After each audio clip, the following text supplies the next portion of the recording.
Right. So, yeah, I'm making this video uh, on Monday, so I don't have the results of the midterm yet. So this is chapter 26, the video piece of what would have been Thursday's class. I'll do a chapter 27, part 1, the beginnings of World War II, and then when we're back together on the 25th, we'll kind of do a quick review of the video side of things, go over the midterm, and then drive forward on schedule. So yeah, I apologize for the kind of chaos that this generates, but things going on schedule-wise, it just was an impossibility to be there Thursday, Friday. So the other thing too is one more chance at least to finalize your presentation. So at this point, everybody, even those that are doing the presentations late in the semester, you should have this thing done. So don't fritter away the time that you have to get it going. So let's jump right into the New Deal. Some of the videos that are associated with this chapter and chapter 27, you'll see the blue stars, and that's what I use in class to bring up the videos. But by doing that in the presentation itself, it generally flags a copyright violation. So I just leave them for you to click on. They add to what we're talking about, not necessarily required, but good information. So let me go into slideshow mode. You'll see me move my head around a bit because I usually end up in the way somehow or another. So this idea of the New Deal is the response to this deepening concerning Great Depression that FDR has to deal with as he's elected in 32 for the first of what's going to be 4 times elected president, right? Unprecedented. So quick review from just before the midterm. This would have been stuff that was on it. This idea of the Red Scare. Red is associated with communism. And so that's where the focus was. And the scare part of it was kind of a manufactured, we have to blame somebody for all the wrong that's going on. It certainly can't be our fault. And one of those to blame certainly were immigrants, like the Chinese Exclusion Act, but also this new form of government that's come out of World War I, right? The collapse of the Tsar because of the war on the Eastern Front in Europe, and now Lenin and the Communist Party's in power, and they're going to stay that way through the Cold War. Okay, so that was the first of. We're going to see a second Red Scare after World War II. The idea of leverage, get rich quick, these fast money-making ideas. People were looking at the stock market going, man, it just keeps going up. People are making money. I need to get in on this. Usually once people realize, the masses kind of realize that there's money to be made, there's some kind of scheme going on, that usually means it's about to end.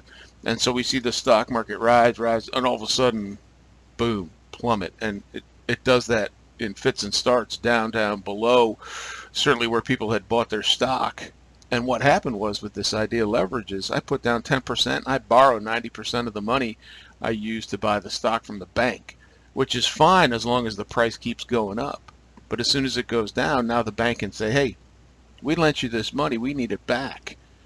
And if you've lost all your money in a stock market collapse, you don't have any to get back. And so it cascades throughout the economy, and those runs on the bank, people trying to get their money out before the bank goes under. And that was part of the New Deal that we'll get to. FDR and his administration come up with a thing we still have today, the FDIC, that insures bank accounts now up to $250,000. The bonus army was a piece of, people are looking for just to survive. 25% unemployment at the peak of the Great Depression.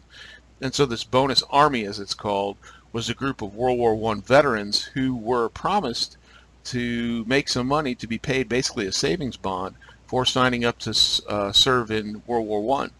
Well, those savings bonds don't come to maturity, as it's called. They're not worth full value until the 1940s.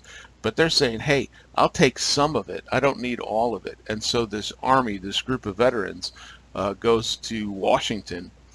And we saw the results of how Hoover, who was president at the time, dealt with this bonus army. And I think I have the picture in here again. There's a lot of causes to the Great Depression. The catalyst of the whole thing, kind of just like World War I, the background was all these alliances and militarism and imperialism. But the assassination of the Archduke really lit the fuse. So the fuse for the Great Depression was the crash of the stock market. But the economy, one, way too much credit flowing in the economy, people deeply in debt, a very focused manufacturing system only on a couple key products. So there wasn't a diversity in the economy. And now throw on top of that the Dust Bowl, the meteorological phenomenon where the Great Plains don't receive any rain and the topsoil just basically blows away. So there's a lot of pieces to the Great Depression. And realize this too, the Depression was a worldwide phenomenon. It wasn't just located in the U.S. Hoover was a student of social Darwinism, that if we give out money, or maybe let's say too much money, to the poor and those really suffering, it'll destroy the good old American work ethic. Well, that's fine if there's jobs available. When unemployment is at 25%, there's a huge chunk of the population physically unable to find work, even if they're qualified. So his policies really don't deal with the scope of the Depression itself. And of course, he finds himself out of office. Anytime the economy is doing poorly, the incumbent president is likely going to lose. So we'll see in 2024 if we're still dealing with inflation and things like that. It's quite likely that Joe Biden, if he does run again, will lose, because that's the blame of the economy goes to the president, even though the Congress controls the checkbook. Escapism, right? If things are bleak, we want to get away from, forget our troubles for a little bit. And so a couple businesses, one of them being movies, which are somewhat new on the scene, but there was also another piece to the movies being popular as we start to see air conditioning, right? Climate control. So I may not even care about the movie itself, but for a small amount, like, 10 cents, I can go watch a double feature. Heck, I can sleep through it if I want, but at least I'm sitting in some air conditioning in July in New York City. Okay. The other, music. And then a third, did we miss another? This, depending on how we go in class. The other thing is people drink usually when there's something bad going on to kind of forget their troubles for a while. And now we have that with prohibition laid on. And that's why prohibition, the start of it, the 18th Amendment, was fairly rapidly dispatched with the 21st Amendment to do away with prohibition. Right? At least let people have a beer during the Depression. So there you go. Have a drink. These were Hoovervilles, right? Shanty towns that build up because people are losing their homes. They have no place to live. It's a homeless situation, not unlike what we have today. And so they build up these Hoovervilles, as they're called, blaming it on President Hoover. And, rationally so, really. And then the response to, this was a Hooverville built by the Bonus Army, and that was Hoover's response to the Bonus Army. So he didn't listen, obviously. He kind of burned them out, get out of town.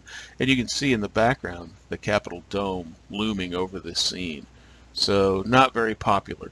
So all of this adds up to an impossibility for re-election to Hoover, and the door opens for Franklin Delano Roosevelt to become president. This picture I used to illustrate this concept of the forgotten man. And that's what Roosevelt uses in a lot of his speeches, that economic recovery shouldn't be top-down, should not be trickle-down economics. It should be built from the bottom up. And supporting this, look at the sign, right? This guy's highly qualified and a veteran, and he can't find a job. So that quantifies the depth of the Depression. Try to find work, making a few bucks so people can live. So without that, you have soup lines, bread lines, people lining up, hundreds of people for a single job. And there's your Dust Bowl, the grapes of wrath idea, that not only farming techniques, but just the meteorological phenomenon of a drought. And now there's nothing going to grow there. And so you've got a mass migration of farmers that were in the Great Plains. Where are they going to do? That just adds to the problem of the Depression. So this concept, Roosevelt's plan, oftentimes you'll see it, the Square Deal, the New Deal, the Fair Deal, they give a byline to what it is they're going to try to do as president. And his is the New Deal. And if you think about deal as in like dealing out cards, what he wants to do is collect up the cards and deal them out more fairly to accommodate the woes of the Great Depression, to help out the forgotten men and women of this country. And so when he accepts the nomination for president, he promises a new deal to the American people. Now, his new deal is not entirely hugely fleshed out at this point, but he's fighting something beyond just the specifics. Yes, we have people unemployed, 25% unemployment, losing houses, losing their life savings. But those specific things, there's a more overarching concept that he tries to deal with. And it's probably pretty smart, and he has a new piece of technology to help him deal with it. Okay, and we'll get to that. And so here's where that word comes in.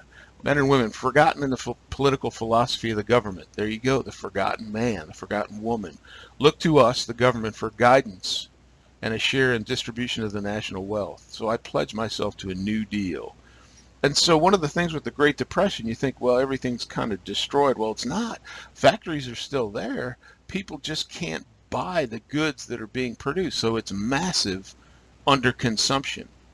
And when you look at an economy that's more and more and more based on the consumption of goods, well, that's what makes the economy spiral downward.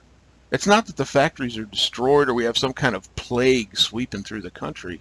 It's just people can't afford to buy anything because they don't have jobs, thus they don't have any money. Sound familiar? Well, often presidents do that, right? A new deal for the American people.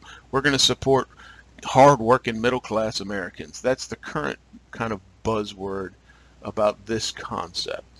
Now, does it come to fruition? Oftentimes it does not, but it sounds good, at least at election time.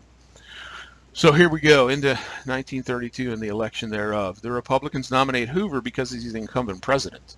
And so all but I'm trying to think of, I know when we get to Lyndon Johnson, he's able to run again in 1968 and doesn't.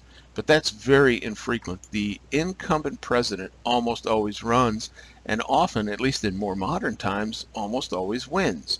It's a unique situation of a one-term president. Jimmy Carter, H.W. Bush, Donald Trump, and each of them had baggage. Carter and H.W. Bush, it was economic. Right? It wasn't a Great Depression, but the economy was sputtering.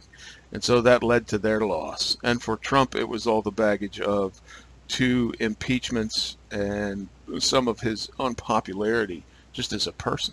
And so, but it's somewhat unusual. If you're doing okay and the economy's moving along, you're probably going to get reelected. Anyhow, so there's the New Deal. Hoover, he has to defend his unsuccessful policies, and that's just a losing battle right there. And so he's set up for defeat. Bill Clinton said it, and it's still true. It's the economy, stupid. That's what's most important to people. I mean, look at now, the economy, jobs, unemployment, etc. All those numbers are going up dramatically, and yet people are very leery of inflation, and that affects directly presidential approval ratings. Right? It's just the way it works. So again, no specifics really, but this confidence, this hope. That's the thing Roosevelt really gets, I think, as president, is some of this is a mental issue, right? And we're going to hear it in his inaugural speech. The only thing we have to fear is fear itself. So, yes, we have specifics to deal with, but we can make it through this, America, and I'm here to help you do it. And that sense of confidence and hope goes a long way. People trust Roosevelt, and he has to do some things to make that trust work. It's not just automatic, and he does that, and we'll get into those. His campaign song, Happy Days Are Here Again, yeah, maybe a little disingenuous right in the beginnings of this Great Depression that's going to last for a while. But again, it goes to the idea of hope. And so Roosevelt does win really in a landslide. And I don't know that he had to do much of anything, just get the nomination and he was going to win.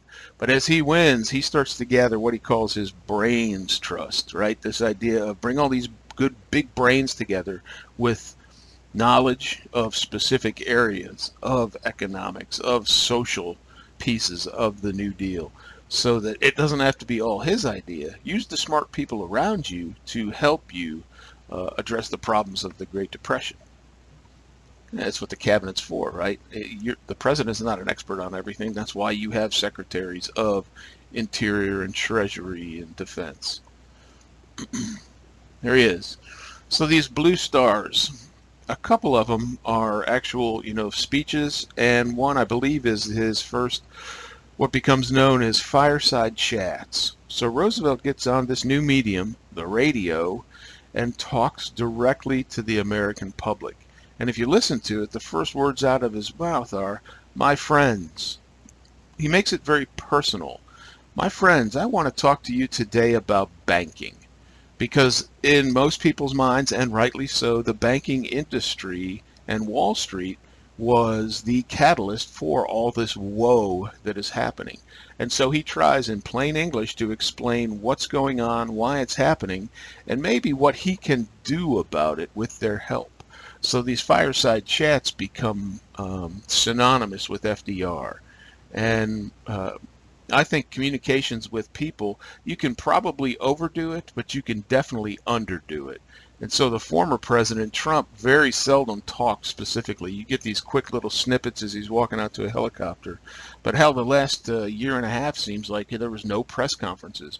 Whereas Biden, love him or hate him, he is constantly talking to the American public, doing fireside chats, or ish fireside chats, these town hall meetings now, and trying to explain what's going on. Now, are people listening? They were certainly listening to FDR. I think at this point, probably half the country doesn't even listen to the president if he's not of their party, which is a social problem, not a presidential problem. The top star, if I remember the sequence right, there's a scene out of the movie Pearl Harbor that I think illustrates, yes, it's Hollywood, but it illustrates FDR and his mentality. And so you see him here standing behind a podium. That's almost always what you see. He's either standing behind something or he's seated with a blanket typically over his lap. That's because polio struck him in his mid-20s, pretty late in life, and so he had to walk with braces for the rest of his life. And it may seem maybe naive or self-absorbed, but he did not want to ooze any kind of ailment. Right? He wanted to look like the strong leader of the country. And so he was very, what's the word? He was very conscious of that. And so was he trying to hide it? I mean, people knew about it, but he just didn't want that as part of the overall record. So again, here you see him standing behind a podium. He had a secret weapon, and that secret weapon was his wife, Eleanor. Because Roosevelt grew up, he was like the fifth cousin twice removed from Teddy Roosevelt, so there is a family relationship there, but he came from another side of the Roosevelt clan, if you will.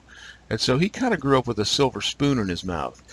He did follow Teddy Roosevelt's pathway, really. He was the Assistant Secretary of the Navy, just like his cousin. And so he moves up kind of that same path, but Eleanor keeps him grounded and connected to the forgotten men and women of this country, to include immigrants, to include minorities. So she kept his focus maybe where he said it was. Had he not had Eleanor on board, maybe he would have lost that and just focused more on the kind of Calvin Coolidge trickle-down big business front. So she was a secret weapon, and she worked tirelessly to support him. Pleasant man who changed America. I'm not sure, the textbook talks about this. Reputation is nice. He could get angry, certainly. Light intellectually. I don't know about that. He may not have had specific deep knowledge of certain topics, but I think, one, he surrounded himself with smart people, and two, if he wanted to know about something, he would get smart on that. So his fireside address talking about, I want to talk about banking. He got smart about what was going on so that he could not only explain it, but explain it in plain language so everybody could understand it, not using, wonkish buzzwords. And maybe that's where that light intellectualism comes from, that he made it simple for people to understand things. Sometimes that takes real intelligence to get your point across and not use big words. Okay? Pampered, sheltered, okay, yes.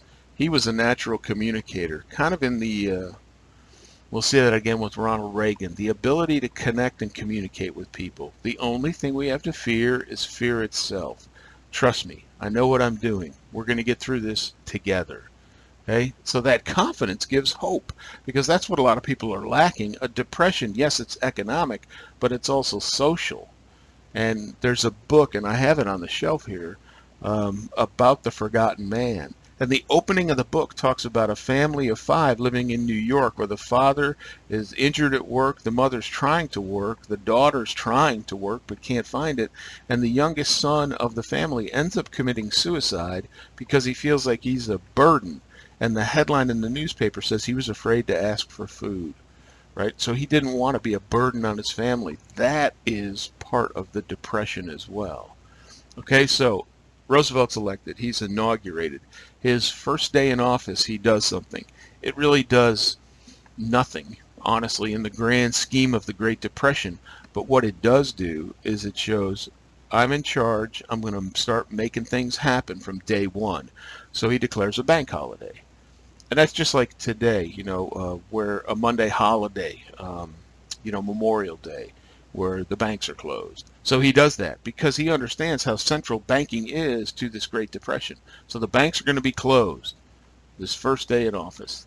It shows I'm in charge, if nothing else. The next day they open back up and we're right back in the same position, but at least people see, okay, he's trying to do something here. And I've talked about this, talented advisors. They are smart and they're also willing to think outside the box. And let's try this. And if it doesn't work, then we'll say, nope, that didn't help. Let's try something else. So what you'll see really is kind of an alphabet soup of different New Deal programs. The TVA, the CCC, the NRA, not the National Rifle Association, the National Recovery Act. There's a whole bunch of these acronyms that get thrown out there for programs. Some survive. TVA is still around today. Some don't. Okay? But they try a bunch of different things. There you go, his top advisor. Right, she's not part of the cabinet, but she's his wife.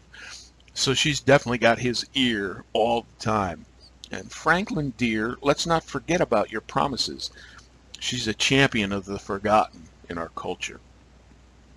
And so she pushes FDR to do more about providing relief. And so he does. And what that does is we've seen over time the changing of the guard, if you will. The Republicans, as the party of Lincoln, which is extraordinarily liberal post-Civil War, now becomes more and more and more about supporting business. And it continues on that track today, right? Calvin Coolidge with his Treasury Secretary Mellon and the idea of trickle-down economics. So the party of Lincoln now becomes the party of business.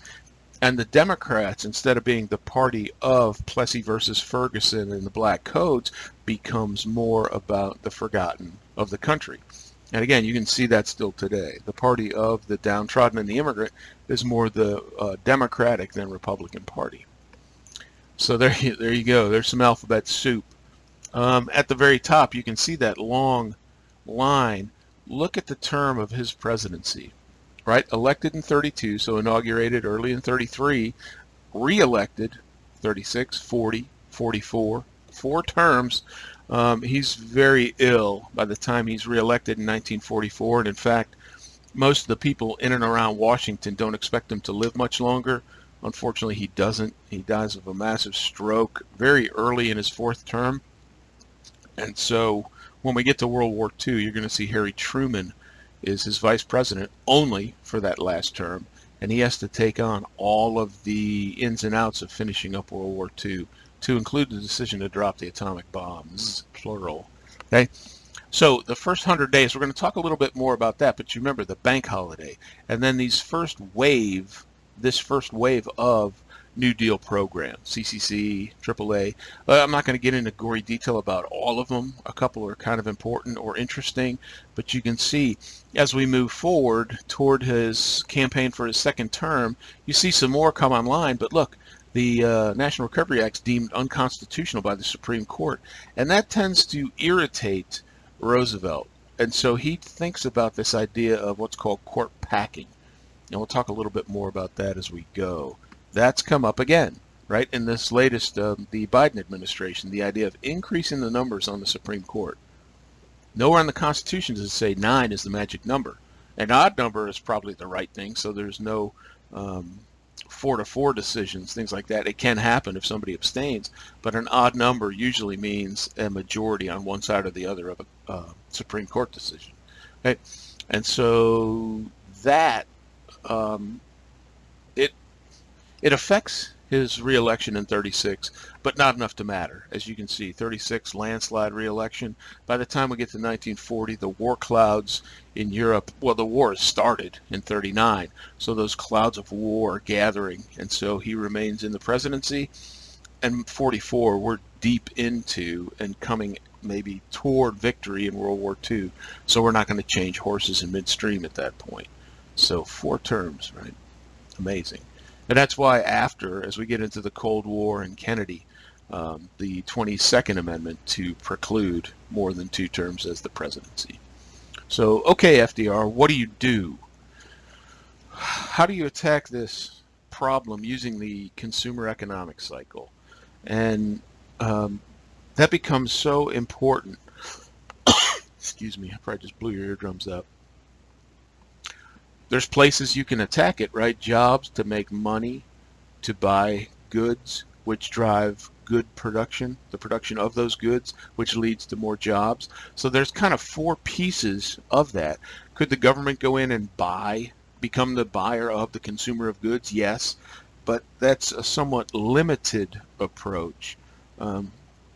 He decides, and rightly so in my opinion, to attack the jobs piece. And when you go back to that previous slide, that alphabet soup, that's what he's trying to do with the TVA and the CCC, things like that, is provide work, which it's not big pay, but some money to infuse that back into the consumer economic cycle. Other ideas. You could say that Roosevelt was very progressive too, the idea of good government, so helping not just the economy, but controlling banking, putting some brakes on, some guidance, some guardrails on the banking industry that was really out of control, just like they were in 2008, which led to the Great Recession. But at the bottom of all of it, helping the forgotten men and women, the people of this country. So you can see there's multiple avenues of attacking this Great Depression. What is the key? Money or something less tangible? And if you, again, you go back to thinking about, yes, money, yes, banking, yes, helping the people. But again, in his mind, if up here we can think, man, we can get through this. It's going to take a lot of legwork. It's going to take some effort and time. But we only have to fear itself. Have a positive attitude, work hard, take care of your neighbor, and we can get through this. So it is, I don't know if less tangible is the right word, but certainly kind of a social, ethical piece to his recovery ideas. And again, Eleanor helps keep him focused on those. So this idea of the 100 days, that's still the litmus test, honestly, of presidencies. If you listen to the news, oftentimes they'll start off with, this is day 27 of the Trump administration. This is day 106 of the Biden administration. The reason they do that, it comes from really the FDR administration, that the 100 days, those first 3+ months of the presidency is critical. And so, yes, it demands action. So you see him, day 1, bank holiday, bam, I'm doing something, I'm in charge. In that 100 days, he does a couple things, too. This Banking Act, what's known as the Glass-Steagall Act, because that's who wrote it. And what it does, and it lasted up until the Clinton administration, was it puts a wall, if you will, between commercial banking and investment banking. So commercial banking, where you have your checking account, your savings account. Investment banking, investment banks on Wall Street for stocks, bonds, things like that. Because what happened without that separation is when the banking industry started to collapse, it all collapsed. And so he puts this wall between the two. So again, in the future, if Wall Street acts irresponsibly, then it only pulls down that investment banking piece, and we don't see, the commercial banking collapse and the runs on the bank. Now, fast forward just a few minutes. By the 1990s, there was a big push by the banking industry to eliminate this Glass-Steagall Act. And they started chipping away, and under Bill Clinton, it was pretty much eradicated. And you know what? That opened the door for, yes, bankers to make more money, to include commercial and investment banking in the same bank, but it also opened the door for, when the mortgage meltdown happened, the same thing, almost a repeat of history, where now it pulls down the entire banking industry. So there's talk in Washington now, and there has been since the mortgage meltdown of 2008, of reinstalling Glass-Steagall, or at least something like it, so it doesn't happen again. Seems like we failed to learn our lesson sometimes.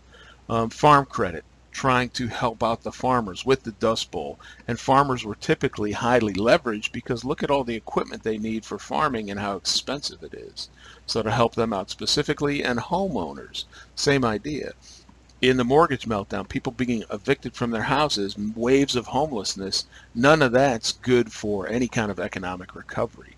And it looks bad socially as this, huge amount of unemployed.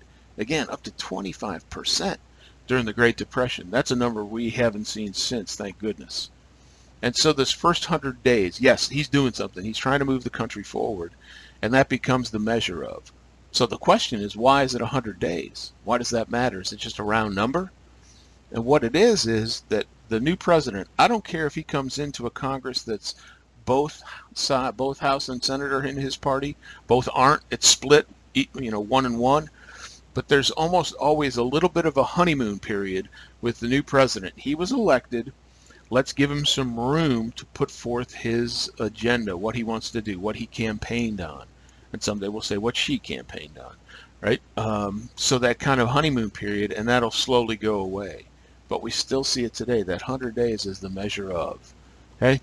So, again, people are still, right, we're not far removed from the Gilded Age and the trusts and this trickle-down economics idea, and that Americans can pull themselves up just through hard work. Well, maybe if it was a minor recession, but a Great Depression, at some point that's not going to work. So that sounds a lot like what Hoover was saying, and that got him unelected, right? So it sounds like Hoover, it sounds like those social Darwinists.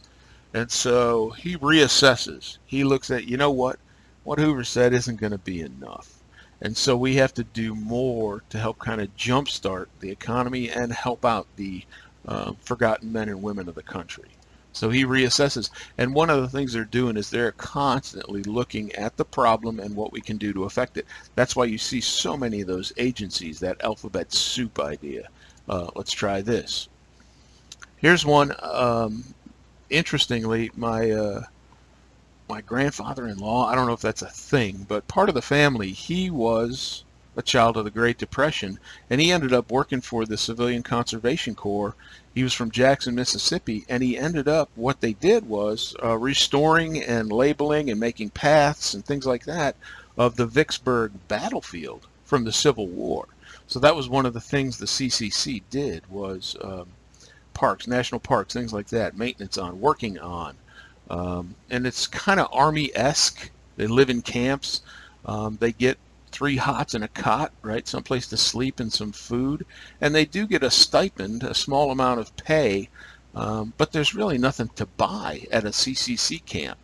So, maybe smokes, maybe a bottle of liquor, something like that.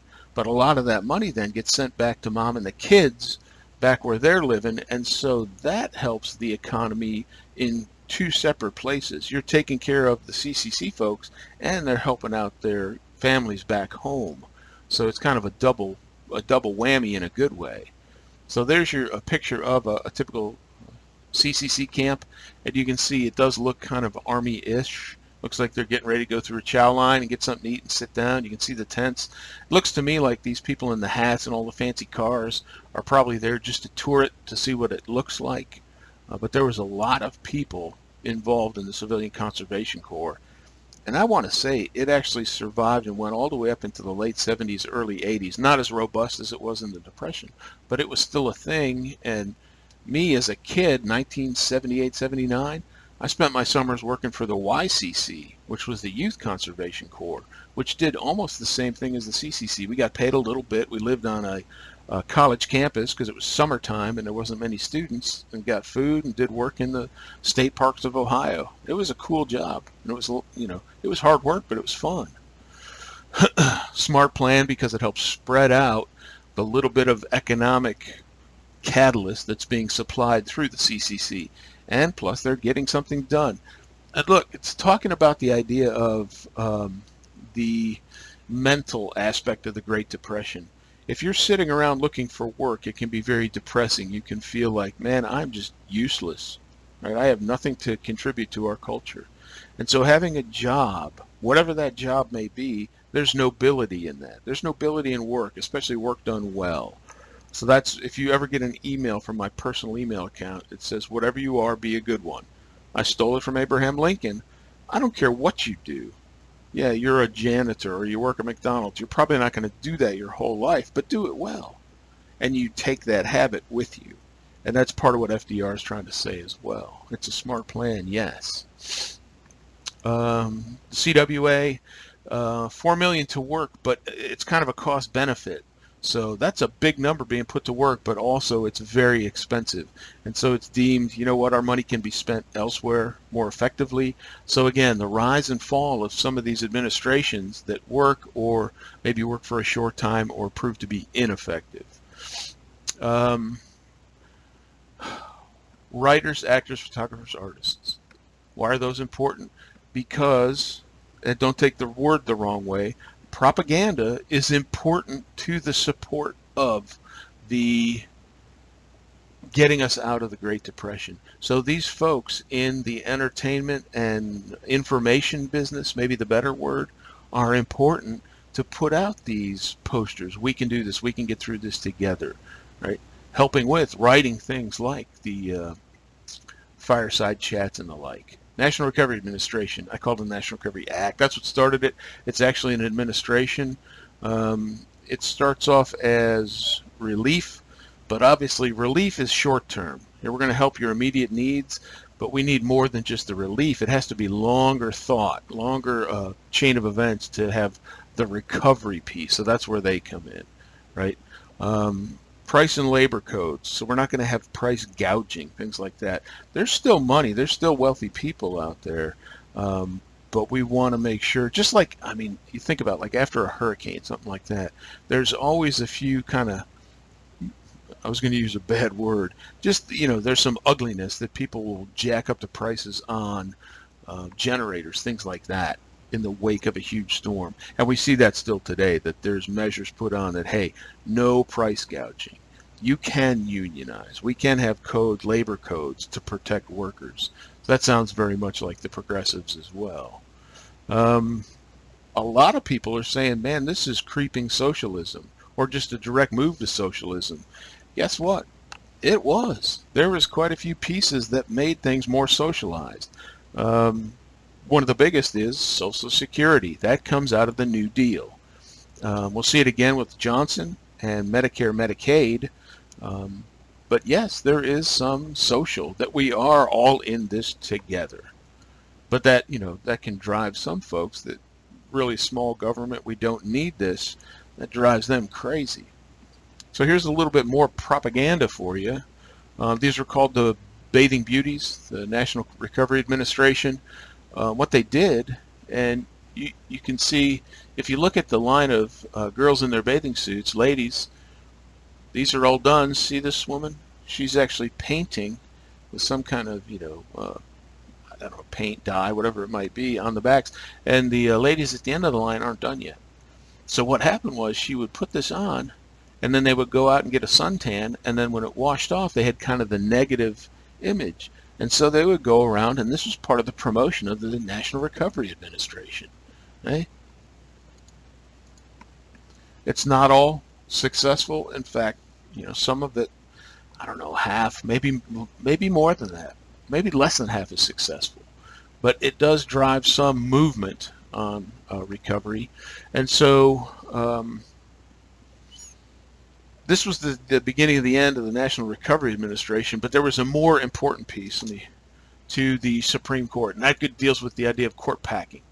Okay, and I'll get to that. This becomes, you know, just alphabet soup in people's minds. The AAA, subsidize farmers to produce less. Again, depending on where you were, if you weren't in kind of the grapes of wrath in that Dust Bowl area, farm production was still good. But if we produce all these food supply and nobody can afford to buy it, it's just going to go to waste. So actually we still do today, subsidize farmers to produce less, to leave a field empty for a season, right? Which helps keep the price up, in this case to keep waste down.